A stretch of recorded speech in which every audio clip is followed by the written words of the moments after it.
जय माता दी। आप और आपके परिवारजनों पर माँ भगवती की कृपा सदा बनी रहे। आप सभी को नवरात्रि के चौथे दिन की हार्दिक शुभकामनाएं। आज आप रसपान करेंगे श्री दुर्गा सप्तशती के अध्याय 5, 6, 7 और 8 का। 5वें अध्याय में देवताओं द्वारा देवी की स्तुति का वर्णन किया गया है।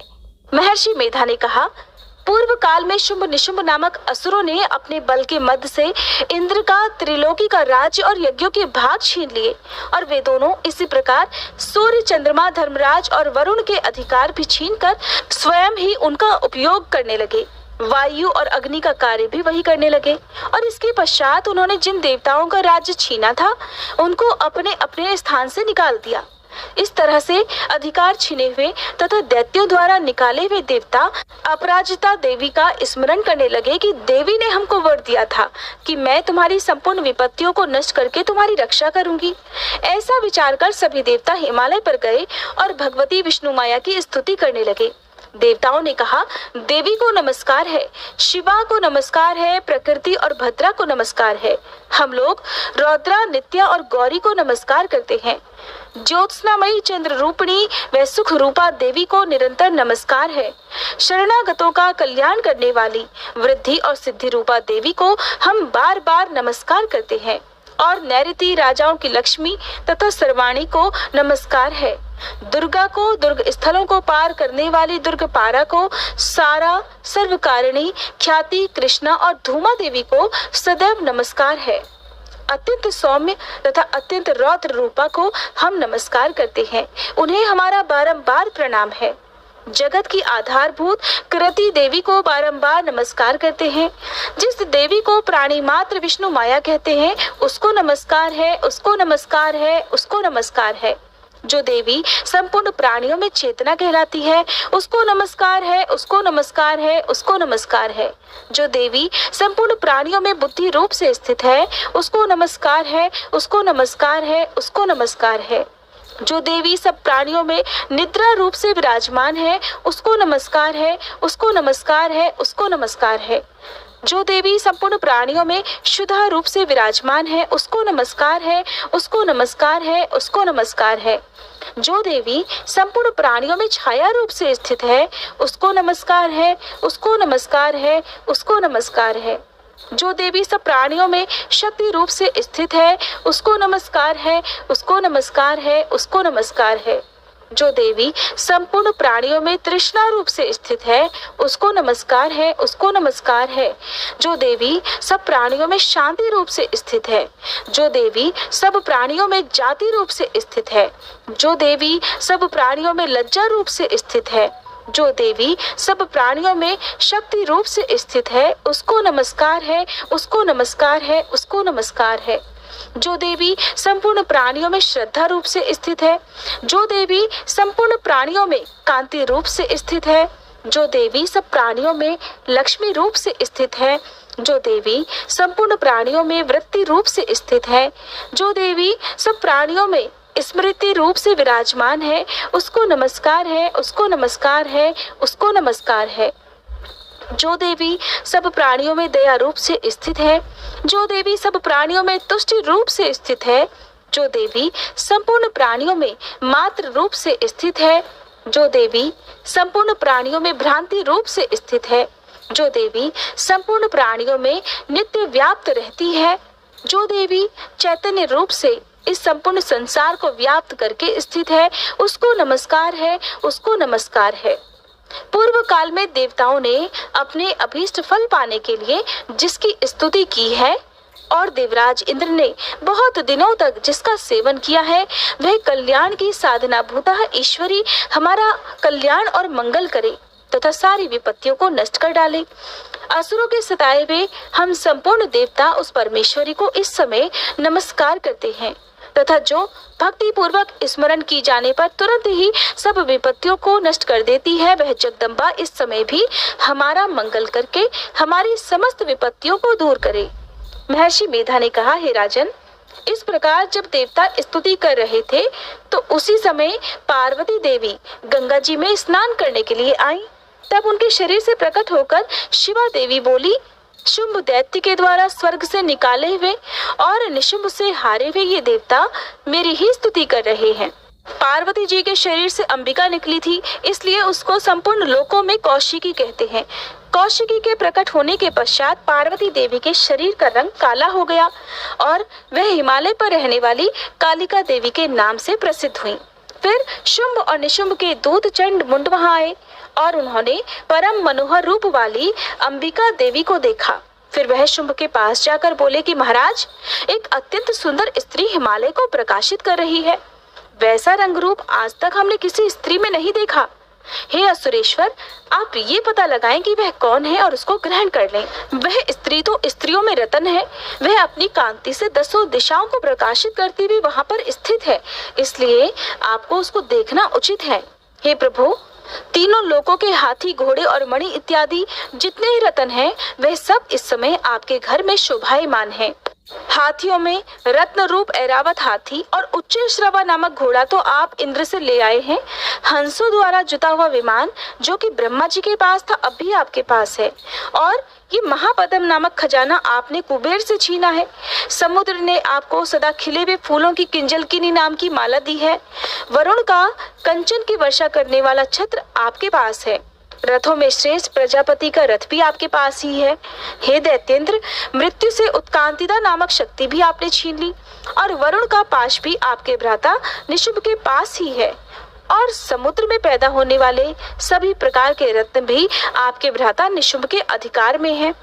और जो अग्नि में न जल सके, ऐसे 2 वस्त्र भी अग्निदेव ने आपको दिए हैं। हे दैत्यराज, इस प्रकार सारी रत्न रूपी वस्तुएं तो आप संग्रह कर चुके हैं, तो फिर आप ये कल्याणमयी स्त्रियों में रतन रूप अनुपम स्त्री क्यों नहीं ग्रहण करते? महर्षि मेधा बोले, चंड मुंड का ये वचन सुनकर कि सुग्रीव को अपना दूत बनाकर देवी के पास भेजा जाए। पहले तो उसको सब कुछ समझा दिया और कहा कि वहां जाकर तुम उसको अच्छे से समझाना और ऐसा प्रयास करना जिससे वह प्रसन्न होकर तुरंत मेरे पास चली आए। भली प्रकार समझा कर कहना। दूत सुग्रीव पर्वत के उस रमणीय भाग में जा पहुंचा जहां वह देवी रहती थी। दूत ने कहा, हे देवी, दैत्यों का राजा शुंभ जो इस समय तीनों लोकों का स्वामी है, मैं उसका दूत हूँ और यहाँ तुम्हारे पास आया हूँ। संपूर्ण देवता उसकी आज्ञा एक स्वर से मानते हैं। अब जो कुछ भी उसने कहला भेजा है वह सुनो।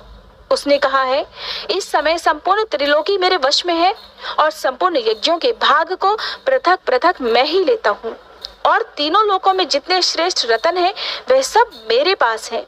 देवराज इंद्र का वाहन ऐरावत मेरे पास है जो मैंने उससे छीन लिया है। उच्च श्रवा नामक घोड़ा जो क्षीर सागर मंथन करने से प्रकट हुआ था, उसे देवताओं ने मुझे समर्पित किया है। हे सुंदरी, इसके अलावा और भी जो रतन भूषण पदार्थ देवताओं के पास थे वे सब इस समय मेरे पास हैं। देवी, मैं तुम्हें संसार की स्त्रियों में रत्न मानता हूँ, क्योंकि रत्नों का उपभोग करने वाला भी मैं ही हूँ। हे चंचल कटाक्षों वाली सुंदरी, अब ये मैं तुझ पर छोड़ता हूँ कि तू मेरे या मेरे भाई महापराक्रमी निशुंभ की सेवा में आ जाए। अगर तू मुझे वरेगी तो तुझे अतुल महान ऐश्वर्य की प्राप्ति होगी, इसलिए तुम अपनी बुद्धि से ये विचार कर मेरे पास चली आओ। महर्षि मेधा ने कहा। दूत के ऐसा कहने पर संपूर्ण जगत का कल्याण करने वाली भगवती दुर्गा मन ही मन मुस्कुराई और इस प्रकार कहने लगी, हे दूत, तू जो कुछ भी कह रहा है वह सत्य है और इसमें किंचित मात्र भी झूठ नहीं। शुंभ इस समय तीनों लोकों का स्वामी है और निशुंभ भी उसी की तरह पराक्रमी है, किंतु इसके संबंध में मैं जो प्रतिज्ञा कर चुकी हूँ उसे मैं कैसे झुठला सकती हूँ? इसलिए तू मैंने जो प्रतिज्ञा की है उसे सुन।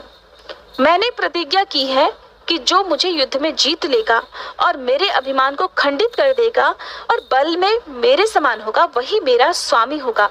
इसलिए शुंभ अथवा महापराक्रमी निशुंभ यहाँ आए और युद्ध में जीतकर मुझसे विवाह कर ले। इसमें भला देर की क्या आवश्यकता है? दूत ने कहा, देवी, तुम अभिमान में भरी हुई हो, मेरे सामने ऐसी बातें मत करो। इस संपूर्ण त्रिलोकी में मुझे तो कोई ऐसा दिखाई नहीं देता जो कि शुंभ और निशुंभ के सामने ठहर सके। हे देवी, जब अन्य देवताओं में से कोई शुंभ और निशुंभ के सामने युद्ध में ठहर नहीं सकता, तो फिर तुम जैसी स्त्री उसके सामने ये रणभूमि में ठहर सकेगी? जिन निशुंभ आदि असुरों के सामने इंद्र आदि देवता भी नहीं ठहर सके, तो फिर तुम अकेली स्त्री उसके सामने कैसे ठहर सकोगी? इसलिए तुम मेरा कहना मानकर उनके पास चली जाओ, नहीं तो जब वह तुम्हें केश पकड़कर घसीटते हुए ले जाएंगे तो तुम्हारा गौरव नष्ट हो जाएगा। इसलिए मेरी बात मान लो। दूत, तुमने जो कुछ कहा वो ठीक है। शुंभ और निशुंभ बड़े बलवान हैं, लेकिन मैं भी क्या कर सकती हूँ, क्योंकि मैं तो बिना विचारे प्रतिज्ञा कर चुकी हूँ। इसलिए तुम जाओ और मैंने जो कुछ कह दिया है वह सब आदर पूर्वक असुरेंद्र से कह दो। इसके बाद वह जैसा उचित समझे वैसा करे। 5वां अध्याय समाप्त। 6ठा अध्याय प्रारंभ। धूम्रलोचन वध।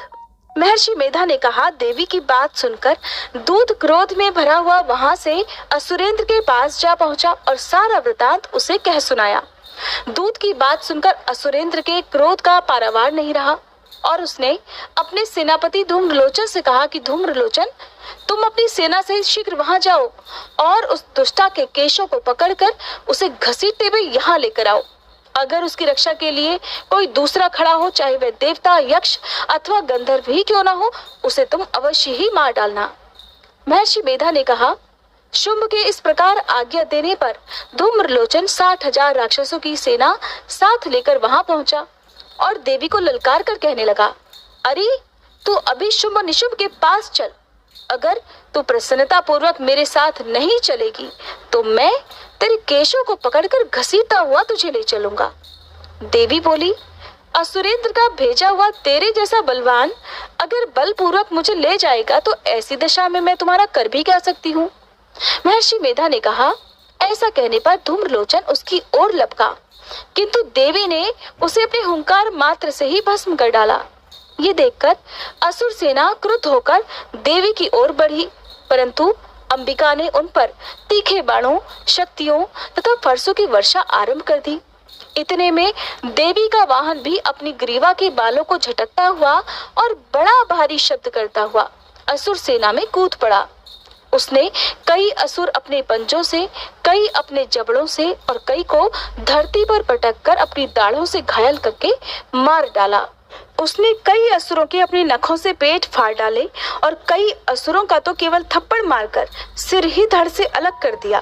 कई असुरों की भुजाएं और सिर तोड़ डाले और गर्दन के बालों को हिलाते हुए उसने कई असुरों को पकड़कर उनके पेड़ फाड़कर उनका रक्त पी डाला। इस प्रकार देवी के उस महाबलवान सिंह ने क्षण भर में ही असुर सेना को समाप्त कर दिया। शुंभ ने जब ये सुना कि देवी ने धूम्रलोचन असुर को मार डाला है और उसके सिंह ने सारी सेना का संहार कर डाला है, तब उसे बड़ा क्रोध आया। उसके मारे क्रोध के ओंठ फड़कने लगे।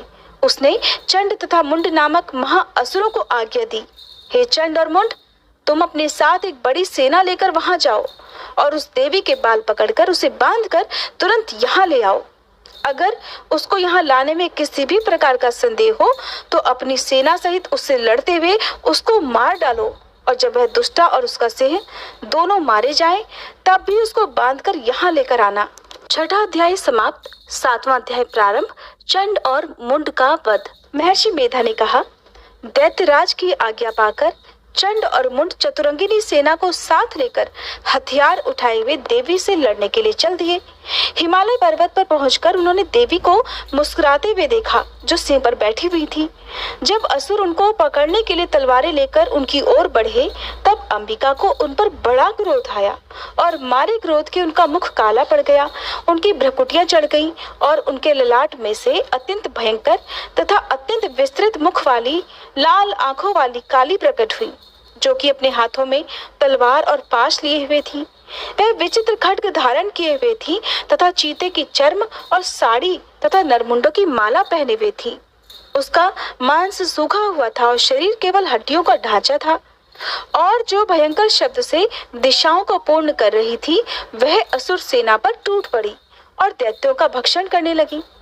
वह पार्श्व रक्षकों, अंकुशधारी महावतों, हाथियों पर सवार योद्धाओं और घंटा सहित हाथियों को एक हाथ से पकड़ पकड़ कर अपने मुख में डाल रही थी और इस प्रकार वह घोड़ों, रथों, सारथियों और रथों में बैठे हुए सैनिकों को भी मुंह में डालकर भयानक रूप से चबा रही थी। किसी के केश पकड़कर, किसी को गर्दन से पकड़कर, किसी को पैरों से दबाकर और किसी दैत्य को तो छाती से मसलकर मार रही थी। वह दैत्यों के छोड़े हुए बड़े बड़े अस्त्र शस्त्रों को मुंह में पकड़कर और क्रोध में भरकर उनको दांतों से पीस रही थी। उसने कई बड़े बड़े असुर भक्षण कर डाले, कितनों को रौंद डाला और कितने उसकी मार के मारे भाग गए। कितनों को उसने तलवार से मार डाला, कितनों को अपने दांतों से समाप्त कर दिया। और इस प्रकार से देवी ने क्षण भर में संपूर्ण दैत्य सेना को नष्ट कर दिया। ये देख महापराक्रमी चंड काली देवी की ओर लपका और मुंड ने भी देवी पर अपने भयानक बाणों की वर्षा आरंभ कर दी और अपने हजारों चक्र उस पर छोड़े। उस समय वह चमकते हुए बाण और चक्र देवी के मुख में प्रविष्ट हुए इस प्रकार दिख रहे थे मानो बहुत से सूर्य मेघों की घटा में प्रविष्ट हो रहे हों। इसके बाद भयंकर शब्द के साथ काली ने अत्यंत जोश में भरकर विकट अट्टहास किया। उसका भयंकर मुख देखा नहीं जाता था। उसके मुख में श्वेत दांतों की पंक्ति चमक रही थी। फिर उसने तलवार हाथ में लेकर हुंकार करके चंड के ऊपर आक्रमण कर दिया और उसके केश पकड़कर उसका सिर काटकर अलग कर दिया। चंड को मरा हुआ देखकर मुंड देवी की ओर लपका, परंतु देवी ने क्रोध में भरकर उसे भी अपनी तलवार से यमलोक पहुंचा दिया। चंड और मुंड को मरा हुआ देखकर उसकी बाकी बची हुई सेना वहां से भाग खड़ी हुई। इसके बाद काली चंड और मुंड के कटे हुए सिरों को लेकर चंडिका के पास गई और प्रचंड अट्टहास के साथ कहने लगी, हे देवी, चंड और मुंड दो महादैत्यों को मारकर मैंने तुम्हारी भेंट कर दिया है। अब शुंभ और निशुंभ का तुमको स्वयं ही वध करना है। महर्षि मेधा ने कहा। वहां लाए हुए चंड और मुंड के सिरों को देखकर कल्याणमयी चंडी ने काली से मधुर वाणी में कहा, हे देवी, तुम क्योंकि चंड और मुंड को मेरे पास लेकर आई हो, इसलिए इस संसार में चामुंडा के नाम से तुम्हारी ख्याति होगी। श्री दुर्गा सप्तशती पाठ 8वां अध्याय रक्त बीज वध। महर्षि मेधा ने कहा, चंड और मुंड नामक असुरों के मारे जाने से और बहुत सी सेना के नष्ट हो जाने से असुरों के राजा प्रतापी शुंभ ने क्रोध युक्त होकर अपनी संपूर्ण सेना को युद्ध के लिए तैयार होने की आज्ञा दी। उसने कहा, अब उदयुद्ध नामक 86 असुर सेनापति अपनी सेनाओं के साथ युद्ध के लिए जाएं और कंबु नामक 84 सेनापति भी युद्ध के लिए जाएं। कोटिवीर नामक 50 सेनापति और धौम्रकुल नाम के 100 सेनापति भी प्रस्थान करें। कालक, दोहर्द, मौर्य और कालके ये दैत्य भी मेरी आज्ञा से सजकर युद्ध के लिए प्रस्थान करें। भयानक शासन करने वाला असुरों का स्वामी शुंभ इस प्रकार आज्ञा देकर बड़ी सेना के साथ युद्ध करने के लिए चला। उसकी सेना को अपनी ओर आता हुआ देखकर देवी चंडिका ने अपनी धनुष की टंकोर से पृथ्वी और आकाश के बीच का भाग गुजा दिया। राजन, इसके पश्चात देवी के सिंह ने दहाड़ना आरंभ कर दिया और अंबिका के घंटे के शब्दों ने उस ध्वनि को और भी बढ़ा दिया। धनुष की टंकोर, शेर की दहाड़ और घंटे के शब्द से पृथ्वी और आकाश के बीच का भाग गूंज उठा और इसके साथ ही देवी ने अपने मुख को और भी अधिक भयानक बना लिया। ऐसे भयंकर शब्द को सुनकर राक्षसी सेना ने देवी तथा सिंह को चारों ओर से घेर लिया। हे राजन, उस समय दैत्यों के नाश के लिए और देवताओं के हित के लिए ब्रह्मा, शिव, कार्तिकेय, विष्णु तथा इंद्र आदि देवों की शक्तियां जो अत्यंत पराक्रम और बल से संपन्न थी, उनके शरीर से निकलकर उसी रूप में चंडिका देवी के पास गई। जिस देवता का जैसा रूप था, जैसे आभूषण थे, जैसा वाहन था, वैसा ही रूप, आभूषण और वाहन लेकर उन देवताओं की शक्तियां दैत्यों से युद्ध करने के लिए आईं। हंस युक्त विमान में बैठकर और रुद्राक्ष की माला तथा कमंडल धारण करके श्री ब्रह्मा जी की शक्ति आई। वृषभ पर सवार होकर, हाथ में त्रिशूल लेकर, महानाग का कंकड़ पहनकर और चंद्र रेखा से भूषित होकर भगवान शंकर की शक्ति माहेश्वरी आई और मोर पर आरूढ़ होकर हाथ में शक्ति लिए दैत्यों से युद्ध करने के लिए कार्तिकेय जी की शक्ति उन्हीं का रूप धारण करके आई। भगवान विष्णु की शक्ति गरुड़ पर सवार होकर शंख, चक्र, शांग, गदा, धनुष तथा खड्ग हाथ में लिए हुए आई। श्री हरि की शक्ति वाराही वराह का शरीर धारण करके आई और नरसिंह के समान शरीर धारण करके उनकी शक्ति नारसिंह भी आई। उसकी गर्दन के झटकों से आकाश के तारे टूट पड़ते थे और इसी प्रकार देवराज इंद्र की शक्ति ऐन्द्री भी ऐरावत के ऊपर सवार होकर आई। इसके पश्चात इन देव शक्तियों से घिरे हुए भगवान शंकर ने देवी चंडिका से कहा, देवी, मेरी प्रसन्नता के लिए तुम शीघ्र ही इन असुरों को मारो। इसके पश्चात देवी के शरीर में से अत्यंत उग्र रूप वाली और सैकड़ों गीदड़ियों के समान आवाज करने वाली चंडिका शक्ति प्रकट हुई और उस अपराजिता देवी ने तब धूमिल जटा वाले भगवान शंकर जी से कहा, हे प्रभु, आप मेरी ओर से दूत बनकर शुंभ निशुंभ के पास जाइए और उन अत्यंत गर्वीले दैत्यों से कहिए तथा उनके अलावा और जो भी दैत्य वहां युद्ध करने के लिए उपस्थित हो उनसे भी कहिए, जो तुम्हें अपने जीवित रहने की इच्छा हो तो त्रिलोकी का राज इंद्र को दे दो। देवताओं को उनका यज्ञ भाग मिलना आरंभ हो जाए और तुम पाताल को लौट जाओ। किंतु अगर बल के गर्व से तुम्हारी लड़ने की इच्छा है तो फिर आ जाओ, तुम्हारे मांस से मेरी योगिनियां तृप्त होंगी। क्योंकि उस देवी ने भगवान शंकर को दूत के रूप में नियुक्त किया था, इसलिए वह संसार में शिव दूती के नाम से विख्यात हुई। भगवान शंकर से देवी का संदेश पाकर उन दैत्यों के क्रोध का कोई आर पार नहीं रहा और वह जिस स्थान पर देवी विराजमान थी वहां पर पहुंच गए। वहां पर पहुंचे तो जाते के साथ ही उस पर बाणों और शक्तियों की वर्षा करने लगे। देवी ने उनके फेंके हुए बाणों, शक्तियों, त्रिशूल और फरसों को अपने बाणों से काट डाला और काली देवी उस देवी के साथ आगे खड़ी होकर शत्रुओं को त्रिशूल से विदीर्ण करने लगी तथा खड्गवांग से कुचलने लगी।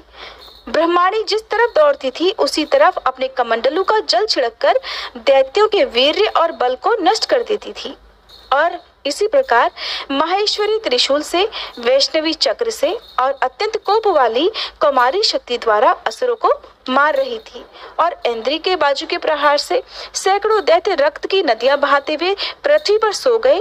वाराही ने कितने ही राक्षसों को अपनी थूथन द्वारा मृत्यु के घाट उतार दिया। दाढ़ों के अग्रभाग से कितने ही राक्षसों की छाती को चीर डाला और चक्र की चोट से कितनों ही को विदीर्ण करके धरती पर डाल दिया। बड़े बड़े राक्षसों को नारसिंही अपने नखों से विदीर्ण करके भक्षण कर रही थी और सिंहनाद से चारों दिशाओं को गुंजाती हुई रणभूमि में विचर रही थी। शिवदूती के प्रचंड अट्टहास से कितने ही दैत्य भयभीत होकर पृथ्वी पर गिर पड़े और उनके गिरते ही वह उनको भक्षण कर गई। इस तरह क्रोध में भरे हुए मातृगणों द्वारा नाना प्रकार के उपायों से बड़े बड़े असुरों को मरते देखकर राक्षसी सेना भाग खड़ी हुई और उनको इस प्रकार भागता हुआ देखकर रक्तबीज नामक महापराक्रमी राक्षस क्रोध में भरकर फिर युद्ध के लिए आगे बढ़ा।